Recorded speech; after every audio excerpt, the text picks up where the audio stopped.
This video will reveal my own personal bias in that I'm not a big fan of HOA communities.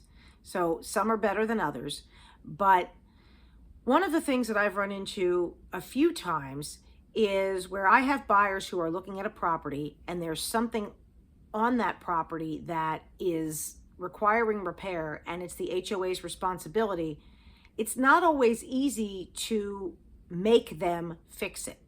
So the problem is that the seller doesn't have control over what the HOA does and also can't require or force them to do something. They are not party to the purchase, so the HOA doesn't have to do anything.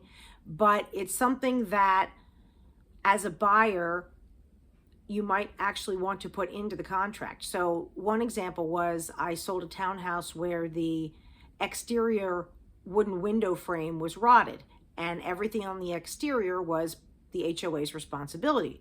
So we wrote in there that rotted wood needed to be replaced prior to settlement. I also sold a house where it was in a community and it was the first house as you came in, and there was a wrought iron fence around it. And someone had run into the fence and it was all bent. And the sellers told me that the HOA was responsible for fixing it and that they knew about it and they were going to fix it.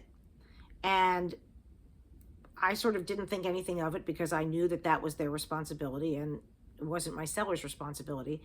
And I sold the house, and probably a good 9 months later, I drove by and that fence was still bent. So I would have been pretty disappointed had I been the buyer. So just make sure, again, if there are things that need to be repaired that you determine are the homeowners association's responsibility, that as a buyer, you do your best to ensure, to the extent you can, that you won't have to settle on that property until those things have been repaired.